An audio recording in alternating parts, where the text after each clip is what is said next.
السلام علیکم اللہ وبرکاتہ نحمده ونصلی علی رسولہ الکریم اما بعد فاعوذ باللہ من الشیطان الرجیم بسم اللہ الرحمن الرحیم رب اشرح لی صدری ویسر لی امری واحلل عقدۃ من لسانی یفقہوا قولی اللہم فقہنا فی الدین اللہم انی اسألک علما نافعا ورزقا طیبا وعملا متقبلا ربنا لا تزغ قلوبنا بعد اذ هدیتنا وهب لنا من لدنک رحمہ انک انت الوہاب آمین یا رب العالمین۔ اس دعا اور اس امید کے ساتھ کہ آپ لوگ اپنے گھروں میں خیر اور عافیت کے ساتھ ہوں گے، اللہ تعالی ہم سب پر اپنا کرم، فضل، رحمت، نعمت، صحت اور برکت کو نازل فرمائے۔ اللہ تعالی ہمیں آسانیاں دے اور آسانیاں بانٹنے والا ہم سب کو بنا دے، آمین یا رب العالمین۔ الحمدللہ آج کی ہماری آیات مبارکہ سورۃ زمر پارہ نمبر 24 کی آیت نمبر 54 سے ہے۔ اس سے پچھلی آیت مبارکہ جو تھی اس میں اللہ تبارک و تعالیٰ نے ہم جیسے گناہ گار بندوں کے لیے فرمایا کہ جنہوں نے اپنی جانوں کے اوپر زیادتی کی ہے، یعنی گناہوں کا بوجھ انہوں نے لاد لیا ہے اپنے اوپر، تو وہ اللہ کی رحمت سے مایوس نہ ہو، کیونکہ اگر خالصتاً اللہ سے معافی مانگی جائے گی تو اللہ تعالیٰ تمام گناہوں کو بخش دے گا۔ کل میں نے بنی اسرائیل کے اس شخص کا ذکر کیا تھا جس نے 100 قتل کیے تھے، تو الحمدللہ میں نے آج اس کی جو پراپر حدیث تھی صحیح مسلم کی 7008 حدیث نمبر تھا، تو وہ میں نے الحمدللہ آپ کے ساتھ شیئر کر دی کہ پراپر طریقے سے دیکھیے کہ کس طریقے سے اللہ تبارک و تعالیٰ نے اس نے جب جستجو کی راہ حق کو پانے کے لیے اور اللہ تعالیٰ سے معافی مانگنے کے لیے، تو کس طریقے سے اللہ تبارک و تعالیٰ نے اسے بخش دیا۔ اسی طریقے سے صحیح مسلم کی حدیث نمبر 6981 یعنی 6981 میں رسول اللہ مطلب اس حدیث کا نمبر میں نے پہلے بتا دیا، رسول اللہ صلی اللہ علیہ وسلم نے فرمایا کہ ایک شخص تھا، مفہوم حدیث کا میں آپ کو بتا رہی ہوں کہ ایک شخص تھا کہ اس نے دنیا جہان کے گناہ کیے، جب وہ فوت ہونے لگا تو اس نے اپنے بیٹوں سے کہا کہ تم میری لاش کو جلا دینا، اور جلانے کے بعد جب میری ہڈیاں باقی رہ جائیں گی تو ان کو بھی چور چور کر دینا اور پھر ان کو ہوا میں بکھرا دینا، کہیں یہ نہ ہو کہ اللہ رب العزت مجھے پکڑ لے اور پھر مجھ پر عذاب کو مسلط کر دے۔ اللہ اور اس کے بیٹوں نے پھر ایسے ہی کیا کہ اس کی راکھ جو تھی وہ پوری کی پوری ہوا میں بکھرا دی۔ اللہ رب العزت نے ہوا کو حکم دیا، اس نے اس کو دوبارہ مجسم صورت میں جمع کر کے کہ اللہ تعالیٰ کے سامنے پیش کر دیا، اور اس سے پھر اللہ تبارک و تعالیٰ نے پوچھا کہ تو نے ایسا کیوں کیا؟ اس نے کہا کہ میں ڈرتا تھا اس بات سے کہ میرے گناہ اتنے زیادہ ہیں کہ میری بخشش ہو بھی پائے گی کہ نہیں۔ اس کے اس ڈر اور خوف کی وجہ سے اللہ تبارک و تعالیٰ نے اسے بخش دیا۔ زبان کی معافی بہت زیادہ انسان کے لیے ضروری ہے، کیونکہ اللہ تعالیٰ کے سامنے اظہار ندامت اللہ تبارک و تعالیٰ کو بہت زیادہ پسند ہے۔ آغاز کرتے ہیں، بسم اللہ الرحمن الرحیم۔ وَأَنِیبُوا اور رجوع کر لو الی ربکم اپنے رب کی طرف، واسلموا اور مطیع ہو جاؤ لہو اس کے لیے، من قبلی اس سے پہلے، ان یاتیکم کہ آ جائے ہمارے پاس، العذاب عذاب، ثم پھر لا تنصرون نہ تم مدد دیے جاؤ گے۔ یعنی یہ اس پچھلی آیت کے ریفرنس میں اگلی آیت ہے، یعنی آیت نمبر 53 کے، جس میں اللہ تعالیٰ نے فرمایا قل یا عبادی الذین اسرفوا علی انفسہم لا تقنطوا من رحمت اللہ ان اللہ یغفر الذنوب جميعا انہ هو الغفور الرحیم۔ تو آگے فرمایا گیا کہ اب اللہ کی رحمت سے جو مایوس نہیں ہونا، کیونکہ بے شک اللہ تعالیٰ سارے کے سارے گناہوں کو بخش دے گا، وہ بخشنے والا مہربان ہے۔ پھر آگے فرمایا گیا کہ اللہ کی طرف رجوع کر لو، اپنے رب کی طرف آ جاؤ، اسلموا مطیع ہو جاؤ، اس سے پہلے کہ وہ وقت آ جائے کہ جب تم میں سے کوئی بھی مدد نہیں دیا جائے گا۔ یعنی حق کو پہچان کر اللہ تبارک و تعالیٰ کی ذات اقدس کی جو فرما برداری ہے اس کے اندر آ جاؤ، اور اللہ کی اطاعت یعنی اس قرآن پر عمل کرنا ہی اصل میں اللہ کی اطاعت کو پانا ہے۔ اور اس قرآن کی عملی تفسیر جو ہے وہ سنت رسول صلی اللہ علیہ وسلم ہے، اس کو فالو کرنا بہت زیادہ ضروری ہے۔ وَاتَّبَعُوا اور پیروی کرو، احسنہ بہترین کی، ما انزلہ جو اتارا گیا، الیکم تمہاری طرف، من ربکم تمہارے رب کی طرف سے، من قبلی اس سے قبل، ان یاتیکم کہ آ جائے تمہارے پاس، العذاب عذاب، بغتۃ اچانک، وانتم اور تم، لا تشعرون اور نہیں تم شعور رکھتے ہو۔ یعنی یہ ڈرا دیا گیا اللہ کی طرف سے کہ اس وقت سے پہلے اللہ تبارک و تعالیٰ کے پاس آ جاؤ، اور اس بہترین چیز کی پیروی کر لو جو اللہ کی طرف سے نازل کیا گیا ہے، یعنی قرآن الحکیم، کہ اس وقت سے پہلے پہلے لوٹ آؤ کہ جب اچانک سے تمہارے اوپر عذاب آ جائے گا اور تمہیں اس کی خبر تک نہ ہوگی۔ توبہ کو برقرار رکھنے کے لیے قرآن اور سنت رسول صلی اللہ علیہ وسلم دونوں کی پیروی کرنا ضروری ہے، اس کے بغیر توبہ قبول نہیں ہوگی، اس لیے کہ اللہ تبارک و تعالیٰ نے جو احکامات دیے ہیں اس کو صحیح طور پر انجام کیسے دینا ہے وہ صرف نبی اکرم صلی اللہ علیہ وسلم کی ذات اقدس جو ہے وہ بیان کرتی ہے۔ اور سب سے بڑھ کر اللہ تبارک و تعالیٰ نے جو ارشاد فرمایا ہے لا تقنطوا من رحمت اللہ، کہ اللہ کی رحمت سے مایوس نہ ہو، اس لیے کہ اگر انسان سے زمین و آسمان کے برابر بھی خطائیں ہو جاتی ہیں لیکن وہ سچے دل سے اللہ تبارک و تعالیٰ سے توبہ اور استغفار کر لیتا ہے تو پھر کیا ہے، وہ اللہ کی طرف رجوع کرنے کے قابل ہو جاتا ہے۔ اس کی توبہ جو ہے وہ اللہ تعالیٰ کی معرفت انسان کو دیتی ہے، یعنی وہ سیدھا راستہ دکھانا شروع کرتی ہے، وہ لائٹ اس کے سامنے آنے لگتی ہے جس سے اس کا راستہ جو ہے وہ واضح ہونا شروع ہو جاتا ہے۔ سنن نبی داؤد کے اندر آتا ہے کہ نبی اکرم صلی اللہ علیہ وسلم نے فرمایا کہ مجھے ساری دنیا اور اس کے ملنے سے اتنی خوشی نہیں ہوئی جتنی اس آیت مبارکہ کے ملنے سے ہوئی، یعنی آیت نمبر 53 کے۔ اور پھر یہ کہا گیا کہ اللہ تعالیٰ کی طرف اپنے آپ کو جھکا لو، مطیع ہو جاؤ اور اس چیز کی پیروی کر لو جو اللہ تعالیٰ نے نازل کی، تاکہ یہ نہ ہو کہ اچانک سے تمہیں عذاب آ جائے اور تم اس کے لیے شعور بھی نہ رکھتے ہو۔ ان تقولوا، کہ نہ کہے نفسن، کوئی نفس یا حسرتی، ہائے حسرت، ما فرطت، جو میں نے کمی کی، فی جنب اللہ، اللہ کے حق میں، وَإِنْ، اور بے شک، کنتو، تھا میں، لمن الخاسرین، البتہ مذاق کرنے والوں میں سے۔ یعنی اللہ تبارک و تعالیٰ فرماتے ہیں کہ ایسا وقت نہ آ جائے تمہارے اوپر کہ تم کہو کہ ہائے میں نے کیوں ایسا کر دیا۔ جب انسان کے ہاتھ میں سب کچھ ہوتا ہے نا، اور اس وقت وہ عمل کے وقت کچھ نہیں کر پاتا، اور سب کچھ جب ختم ہو جاتا ہے تو بعد میں انسان کے دماغ میں جو عقل آنی شروع ہو جاتی ہے وہ کیا ہوتی ہے، وہ ہائے سے شروع ہوتی ہے۔ اس کی دنیا کی زندگی کے اندر مثال اس قسم سے آپ لے لیں کہ جب ہمارے پاس پیسہ ہوتا ہے نا، جب عقل نہیں ہوتی، اور جب عقل ہوتی ہے تب پیسہ نہیں ہوتا۔ عقل اور پیسہ اگر دونوں ساتھ موجود ہو جائیں تو بہت بڑی آپ کے پاس بصیرت والی فیکٹ ہو جاتا ہے۔ اسی طریقے سے اگر یہ کوارنٹائن والے ہو جائیں تو بہت بڑی آپ کے پاس بصیرت والی فیکٹ ہو جاتا ہے۔ اسی طریقے سے اگر یہ کوارنٹائن والا ٹائم، جس کے اندر ایک اور مثال سے اس بات کی وضاحت کر رہی ہوں کہ اس کے اندر جب ہم سارے کے سارے گھروں میں تھے، ہم اپنے بچوں کی اچھی اخلاقی تربیت کر سکتے تھے، انہیں کوئی نہ کوئی چیز پڑھا سکتے تھے، کچھ نہ کچھ کروا سکتے تھے۔ وہ وقت جو ساری زندگی سے ہم سوچتے تھے کہ بچے ہمارے ساتھ بیٹھیں تو ہم ان کے ساتھ کوئی بات کریں یا کوئی بھی چیز کریں، اب یہ وقت انشاءاللہ العزیز اللہ تعالیٰ کی ہم پر رحمت ہوگی کہ یہ وقت گزر جائے گا، اس پریشانی کا وقت یہ گزر جائے گا۔ اس کے بعد بچے دوبارہ اپنی زندگی میں لگ جائیں گے، یا گھر والے اپنی اپنی زندگی میں صحیح معنوں میں لگ جائیں گے، جو تقریباً لگ چکے۔ تو اس میں یہ کہ اس وقت پھر ہم بعد میں یہ سوچے ہائے اتنا ٹائم ضائع کر دیا ہم نے، ہم بچوں کو کچھ سکھا ہی دیتے گھر میں رہتے ہوئے، یا میں کچھ سیکھ لیتی، میرے پاس ٹائم تھا۔ یہ تمام تر وہ جو سڈن اس ٹون کی جو جملہ میں نے بولا، یہ اس وقت ہوتا ہے کہ جب ہم اپنے ٹائم کو مکمل طور پر برباد کر چکے ہوتے ہیں۔ تو اللہ تعالیٰ نے انسان جاؤ کہ کوئی ایسا نہ ہو کہ عذاب کا کوڑا اچانک سے تمہارے اوپر آ جائے اور تم شعور بھی نہ رکھتے ہو، کیونکہ عموماً عذاب اس وقت آیا جب قومیں جو ہیں وہ مکمل طور پر مدہوش پڑی ہوئی تھی۔ یعنی قوم لوط کے اوپر جو عذاب آیا، قوم عاد کے اوپر جو آیا، قوم سمود کے اوپر آیا، وہ الگ صبح آیا جب نیند کا جو غلبہ ہوتا ہے وہ بہت زیادہ ہوا ہوتا ہے۔ اور کیا اللہ کے حق میں کمی اصل میں ہے کیا؟ سب سے بڑی اللہ کے حق میں جو کمی والی کیفیت ہے وہ یہ ہے کہ اللہ تعالیٰ کے علاوہ کسی اور کو اس کے ساتھ شریک ٹھہرا دینا، یا اللہ تبارک و تعالیٰ کے ساتھ جس قسم کا ہماری عبادت کا عنصر ہونا چاہیے تھا وہ نہیں ہونا، بیچ میں اپنا نفس آ جائے، کوئی اور چیز آ جائے، ان چیزوں کو زیادہ اہمیت دینا۔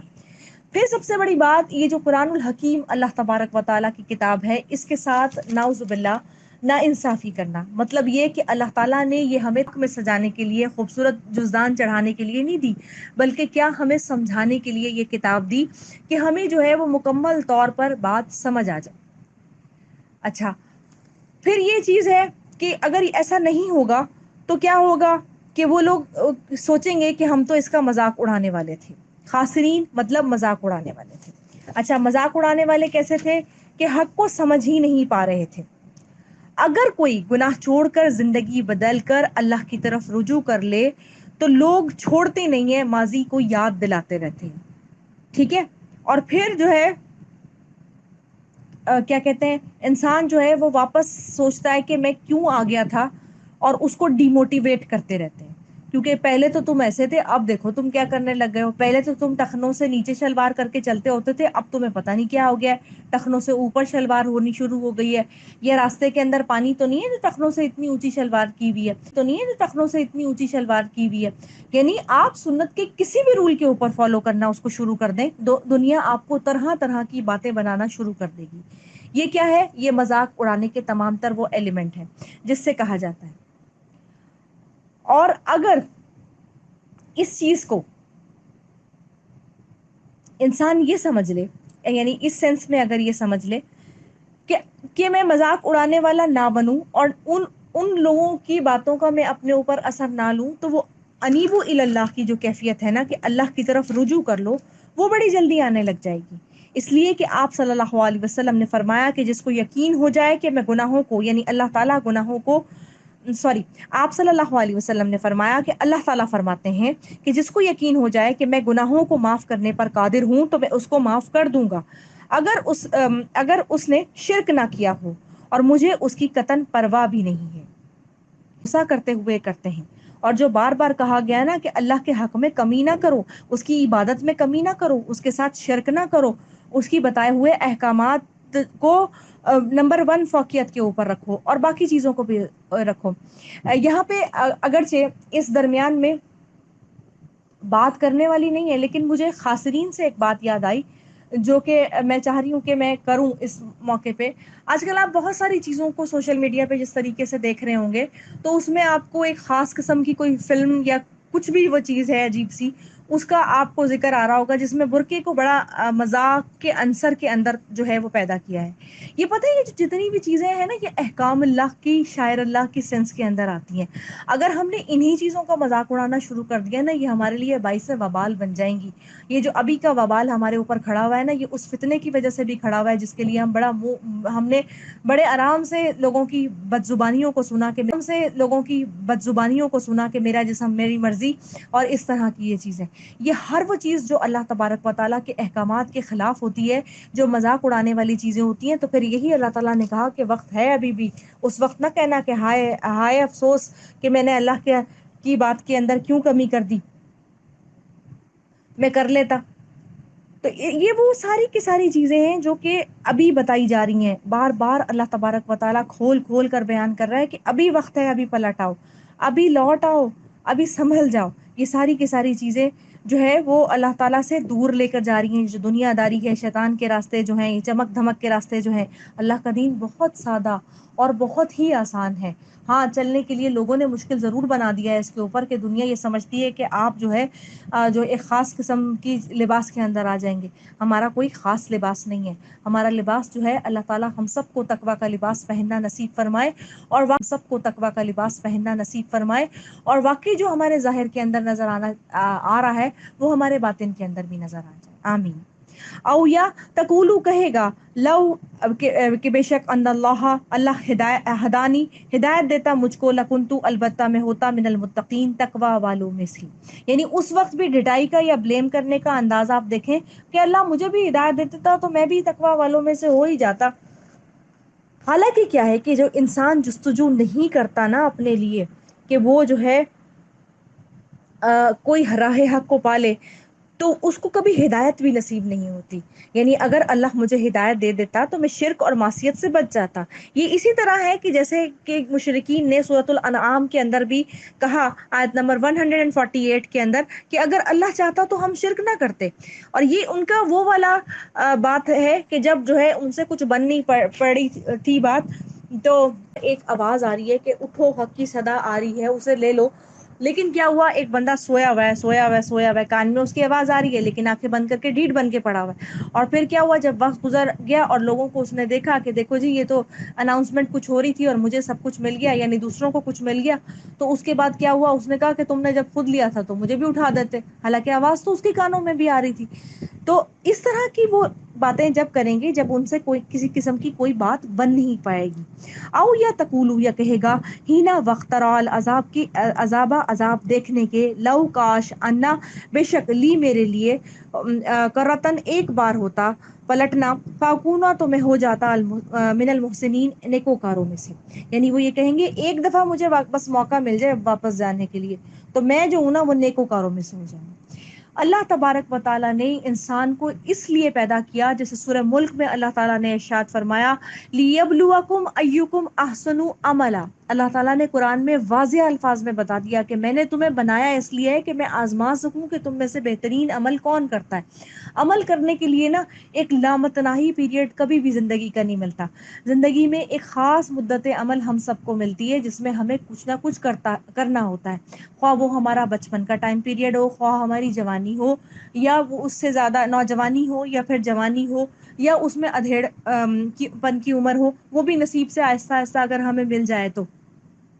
اور اسی طریقے سے اگر ہم تعلیمی میدان کے اندر دیکھیں تو ایک خاص ٹائم پیریڈ ہوتا ہے، زندگی بھر تھوڑی ہم میٹرک کے اندر بیٹھے رہتے ہیں کہ بس اب اچھا نہیں آیا تو نہیں، اگلی سال اور محنت کروں گا اور اچھے دے دوں گا۔ یہ تو خدا نہ خواستہ سپلیز کے اندر ہی ہو سکتا ہے کہ بار بار سپلیز آتی رہے اور ہم یہی میٹرک ہی کرتے رہے، یا پھر آگے ایف اے بی اے جو بھی ہے اس سلسلے میں۔ تو یہ ایک خاص سرٹن پیریڈ کے لیے اللہ تبارک و تعالیٰ نے کہا، اور انہوں نے کرنا کچھ بھی نہیں تھا، صرف باتیں کرنی تھی جس کے نتیجے میں انہوں نے یہ کہنا تھا کہ ہمیں دوبارہ بھیج دیا جائے۔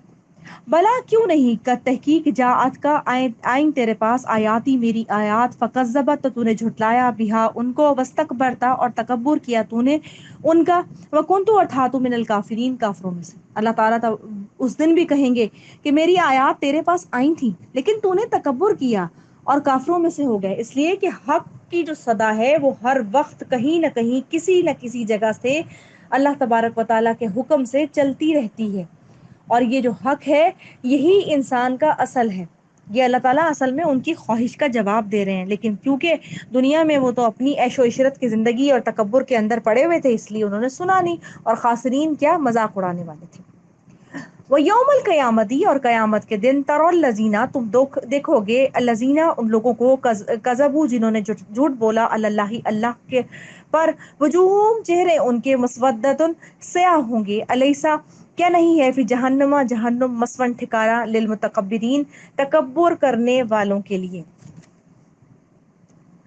اللہ تبارک و تعالیٰ نے فرمایا کہ قیامت کے دن تم دیکھو گے کہ ان کے چہرے سیاہ پڑے ہوئے ہوں گے۔ سیاہ انسان کا چہرہ کب پڑتا ہے؟ جب وہ انتہائی مایوسی کے عالم میں ہوتا ہے، جب وہ اسے نظر آ رہا ہوتا ہے کہ اب میرا ساتھ جو ہے یہ چیز ہونے ہی ہونے والی ہے، یعنی عذاب کی ہولناکی کا ذکر اللہ تعالیٰ نے کیا اور غم کی شدت کا ان کی ذکر کیا کہ سیاہ پڑے ہوئے، تاریک پڑے ہوئے ہوں گے۔ اور پھر وہ لوگ، اور اس لیے بھی ہوں گے کہ تصور میں جب مومنین جو ہوں گے، جو اپنے وضو کی چمک سے پہچانے جائیں گے، جو اپنے ایمان کے نور سے پہچانے جائیں گے، تو دوسرے لوگ جن کے اوپر ایمان نہیں بلکہ کفر اور تکبر کے پھٹکار پڑی ہوئی ہوگی تو یقیناً ان کے چہرے سیاہ ہوں گے، اور اللہ یہ فرمائیں گے کہ کیا ان کے لیے، تکبر کرنے والوں کے لیے جہنم ٹھکانہ ہے؟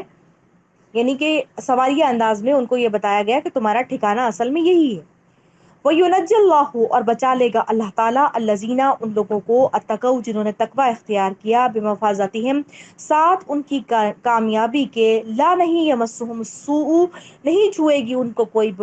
برائی، ولا ہم اور نہ وہ، یحزنون وہ غمگین ہوں گے۔ اب دوسرا گروپ کون سا آ گیا؟ وہ جنہوں نے تقوی اختیار کیا، وہ جنہوں نے کامیابی کے راستے کو چن لیا، اپنے لیے دنیا میں سختیاں برداشت کی، لیکن کیا ہوا، خیر کے ساتھ وہ ہمیشہ رہے۔ خیر اور سعادت سے یہ لوگ ہمکنار ہوں گے، مطلب اللہ تعالیٰ پرہیزگاروں کو ان کی سعادت کی وجہ سے، یعنی تقوی کی وجہ سے نجات دے دیں گے، اور جو اللہ کے ہاں ان کے لیے پہلے سے لکھی ہوئی ہے۔ اور پھر کیا کہا گیا کہ نہ تو ان کو کوئی برائی چھوئے گی اور نہ وہ غمگین ہوں گے۔ برائی کس بات کی؟ کہ کوئی ان کے اعمال کے اندر سے کمی بیشی نہیں ہو سکے گی کسی قسم کی، اور نہ وہ غمگین ہوں گے کہ پچھلی زندگی کے اندر انہوں نے اتنی صعوبتیں اٹھائیں، دنیا والے ان کے سامنے ظاہری طور پر آگے نکلے ہوئے تھے اور وہ پیچھے تھے، اور نہ انہیں اس بات پر غم ہوگا کہ دنیا میں عیش ہم نہیں کر سکے اور اب آخرت بھی ہماری خالی تو نہیں ہے، نہیں، بلکہ کیا ان کے لیے تو ان کی کامیابیاں ہیں، اور جنت کی کامیابی جو ہے نا، سوری، آخرت کی کامیابی جو ہے نا وہ جنت ہے، اس سے بڑی کوئی کامیابی نہیں ہے۔ ہاں، اس سے سپرلیٹو ڈگری اگر اللہ تعالیٰ جو اولین کو عطا فرمائے گا نا، وہ اللہ تبارک و تعالیٰ اپنی رضا اور اپنے دیدار جو ہے وہ نیک ترین لوگوں کو عطا فرمائے گا۔ اللہم اجعلنا منہم، اللہم اجعلنا منہم، اللہم اجعلنا منہم۔ میں یہ دعا کس لیے ساتھ کرتی ہوں؟ اس لیے کہ ہمیں اپنے اپنے اعمال کو تو پتہ ہے، لیکن اللہ کی رحمت جو ہے نا وہ ہمارے وسیع گناہوں سے بھی بہت زیادہ بڑی ہے۔ اس کی رحمت کے لیے اللہ نے خود ہمیں فرما دیا، لا تقنطوا من رحمت اللہ، اللہ کی رحمت سے مایوس مت ہونا۔ اس لیے کبھی بھی کوئی ایسی چیز آپ کو لگے تو فوراً اپنے لیے مانگ لیا کرے۔ میں اگر اس وقت کہوں جالنی تو یہ صرف میرے لیے ہو جائے گا، لیکن میں ہم سب کے لیے اس وقت بول رہی ہوں تو ہم جالنا کا لفظ یوز کرتے ہیں کہ اللہم جعلنا منہم، کہ اے اللہ ہمیں ان میں شامل کر لے یا ان جیسا بنا دے۔ اللہ خالق، اللہ تعالیٰ خالق ہے، کل شیء، ہر چیز کا، وہو، اور وہ علی کل شیء وکیل، اور وہ ہر چیز پر کارساز ہے، بے شک۔ لہو، اس کے لیے، مقالید السماوات والارض، خزانے یا کنجیاں ہیں آسمانوں اور زمین کے، والذین، اور وہ لوگ، کفروا، جنہوں نے کفر کیا، بآیات اللہ، اللہ کی آیات کے ساتھ، اولئک، یہی لوگ، هم الخاسرون، دراصل وہ نقصان اٹھانے والے ہیں۔ اب کیا ہوا کہ اللہ تعالیٰ نے تقوی والوں کے لیے نجات کا وعدہ کر دیا۔ اللہ تعالیٰ ہر چیز کا خالق ہے، اسی نے ہر چیز کو بنایا ہے، اور ہر چیز کا کارساز، یعنی اس کو چلانے والا، اس کی حفاظت کرنے والا، ہر چیز وہی کرنے والا ہے۔ پھر فرمایا گیا کہ آسمان اور زمین کے خزانے جو ہیں وہ اللہ تعالیٰ کے پاس ہیں، اور جن لوگوں نے اللہ کی آیات سے انکار کیا وہ لوگ خسارہ پانے والے ہیں۔ حضرت ابن مسعود رضی اللہ تعالیٰ عنہ سے مروی ہے کہ رسول اللہ صلی اللہ علیہ وسلم نے فرمایا کہ مومن اپنے گناہوں کو ایسے سمجھتا ہے جیسے پہاڑ کے نیچے بیٹھا ہو اور وہ اس پر گر جائے، اور فاجر اس کو ناک پر پڑی مکھی کی طرح سمجھتا ہے اور اڑا دیتا ہے۔ آپ صلی اللہ علیہ وسلم نے پھر اسے اڑا کر دکھایا۔ اور اسی طریقے سے اللہ تبارک و تعالی جب یہ جو ہے، یعنی اللہ تعالیٰ یہ بھی فرماتے ہیں کہ کوئی بھی انسان اپنے گناہوں کو ڈھنڈورا نہ پیٹے۔ گناہوں کا اعتراف اور اپنی عاجزی کو بیان کرنا ضروری ہے، لیکن جس چیز کا پردہ اللہ تبارک و تعالیٰ نے رکھا ہوا ہے اس کا پردہ ہمیں سے ہر ایک کو رکھنا ضروری ہے۔ اور اگر ہمیں کسی کا عیب دنیا میں پتہ بھی ہے نا تو ہمیں اس کا پرچار نہیں کرنا چاہیے، اس لیے کہ اگر دنیا کے اندر ہم کسی کی ایک عیب کو ڈھانپیں گے نا تو اللہ تعالیٰ قیامت کے دن ہمارے اور ہزاروں عیب کو ڈھانپ لے گا۔ اس لیے کہ جو ہم کسی کا عیب بیان کر رہے ہیں وہ یقیناً ہم جو ہے وہ غیبت کر رہے ہیں اس کی، اور غیبت جو ہے وہ جہنم میں لے کے جانے والا عمل ہے۔ آپ صلی اللہ علیہ وسلم نے فرمایا، ہر انسان خطا کار ہے، اور بہترین خطا کار وہ ہیں جو توبہ کر لیتے ہیں اور گناہوں کے اعتراف کے بعد اخلاص الہی سے گناہوں کی معافی مانگنا نیکیوں میں اسے تبدیل کر دیتا ہے۔ اور آگے فرمایا، کل کہہ دیجئے، افغیر اللہ، کیا پھر سوائے اللہ تعالیٰ کے، تامرونی، تم حکم دیتے ہو مجھ کو، عابدو، کہ میں عبادت کروں، ایھا الجاہلون، اے جاہلو۔ نبی اکرم صلی اللہ علیہ وسلم کو فرمایا گیا کہ آپ کہہ دیجئے کہ کیا پھر ان تمام تر باتوں کے بعد کہ جب میں رب کی رحمت سے مایوس نہیں ہوں، رب نے یعنی نبی اکرم صلی اللہ علیہ وسلم کے ذریعے کہلوایا تو اصل میں ہمارے لیے نا کہ ابھی بھی وقت ہے، سدھر جاؤ، انیبو اللہ کر لو، اسلمو، جھک جاؤ، اس کے بعد اس وقت سے بچ جاؤ جب کہ تم یہ بھی وقت ہے، سدھر جاؤ، انیبو اللہ کر لو، اسلمو، جھک جاؤ، اس کے بعد اس وقت سے بچ جاؤ جب کہ تم یہ کہو گے ہائے حسرت کہ میں جو ہے ایسا کام نہ کرتا، میں مذاق اڑانے والوں میں سے نہ ہوتا، یا یہ کہنے کے وقت آ جائے گا کہ اے اللہ ہمیں دوبارہ بھیج دے، ہم جو ہے وہ نیکیاں کرنے والے بن جائیں، یا پھر خدا نخواستہ ایسا وہ موقع کہ جس میں قیامت کے اندر چہرے جو ہے وہ کالے پڑ جائیں گے کہ اب ہونے اصل میں کیا والا ہے۔ ان تمام تر باتوں کے بعد فرما دیا گیا کہ آپ یہ کہہ دیجئے کہ اللہ رب العزت جس کے پاس آسمانوں اور زمین کے خزانے ہیں، اور اس کے علاوہ کیا تم مجھے یہ کہتے ہو کہ میں کسی اور کی عبادت کروں؟ اے جاہلو، یعنی تمام تر مشرکین کو جاہل کہہ کر اللہ تبارک و تعالیٰ نے مخاطب کیا، اس لیے کہ جہالت انسان کے لیے سب سے بڑی یہ ہے کہ وہ حق سے دوری کو اختیار کرتا ہے، اس کے سامنے اتنی بڑی بڑی آفاقی قدرت کی نشانیاں موجود ہیں، اور پھر علم حاصل کرنے کے یعنی حق کی راہ کو پانے کے لیے تل میں جاہل ہی ہے، یعنی اس کا خسارہ ہے کہ وہ ان تمام تر باتوں کو نہیں مانتا ہے۔ یہ کفار کی اس دعوت کے جواب میں ہے جو پیغمبر اسلام حضرت محمد صلی اللہ علیہ وسلم کو وہ دیا کرتے تھے کہ اپنے آبائی دین کو اختیار کر لیں جن میں بتوں کی عبادت ہے۔ یعنی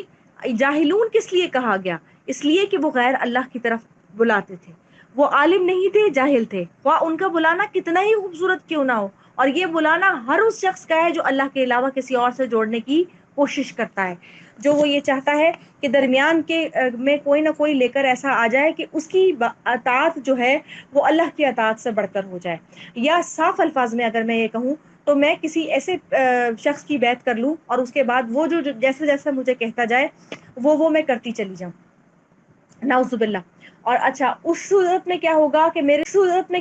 کہ میرے لیے اس شخص کی بات ماننا بہت زیادہ امپورٹنٹ ہو جائے گا بنسبت کے اللہ کی بات کو، اور اللہ تعالیٰ مجھے ایسے شر سے محفوظ فرما دے کہ ہم کبھی بھی زندگی کے اندر کسی بھی قسم کا شر کرنے کے لیے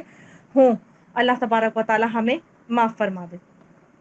کیونکہ سب سے بڑی بات یہ ہے کہ نبی اکرم صلی اللہ علیہ وسلم نے فرمایا کہ یہ نہ دیکھو کہ بلانے والا کون ہے، یہ دیکھو کہ کس کی طرف بلا رہا ہے۔ اصل میں تعلیمات کا جو خلاصہ ہے کسی بھی شخص کا، وہ ایک عقل اور سینسیبل چیز سے یہ دیکھنا بڑا ضروری ہے کہ یہ مجھے اللہ کی طرف لے کے جا کے جوڑ رہا ہے کہ نہیں۔ اس درمیان میں سے ہر اس چیز کا تعصب نکالنا اپنے ذہن سے بڑا ضروری ہے جو ہم نسلاً لے کر بیٹھے ہوئے ہیں، یعنی ہمارے نسلوں کے اندر جو ہے نا وہ چیزوں کے بارے میں تعصب پایا جاتا ہے، وہ جو ہے اس چیز کو روکنا بڑا زیادہ ضروری ہے۔ اسلام جو ہے وہ نام ہی کافی ہے کہ گارنٹی سے نہیں چلے گا، اسلام چلے گا ہی کافی ہے کہ گارنٹی سے نہیں چلے گا، اسلام چلے گا رسول اللہ صلی اللہ علیہ وسلم کی تعلیمات کی اتباع کے ساتھ۔ سب سے پہلے نبی اللہ تعالیٰ کی تعلیمات یعنی قرآن الکریم، اور اس کے بعد جو ایک رول ماڈل ہمارے سامنے آ گئے نبی اکرم صلی اللہ علیہ وسلم، ان کا ذکر، اور اسی طریقے سے کے الفاظ یعنی جو جاہلون کہہ کر جو مخاطب کیا گیا، اسی طریقے کے جو الفاظ ہیں قرآن الحکیم میں متعدد مقامات پر اللہ تعالیٰ نے فرمایا کہ اللہ کے نزدیک بدترین جانور وہ ہیں جو کہ عقل سے کام نہیں لیتے، یعنی ہر وہ شخص جو عقل سے کام لے کر اللہ کی طرف رجوع نہیں کرتا وہ اصل میں اللہ کے نزدیک جاہل ہے اور جانوروں کے برابر ہے۔ صحیح، الحمدللہ آج کی آیات جو ہے ہم آیت نمبر 64 پر مکمل کر رہے ہیں۔ اللہ تعالیٰ ہمیں شرک جیسے بڑے گناہ سے محفوظ فرما دے، ہمیں حق اور باطل کے درمیان کے اندر تمیز کرنے کی توفیق عطا فرما دے، اور ہمیں سمجھ آ جائے کہ اللہ تبارک و تعالیٰ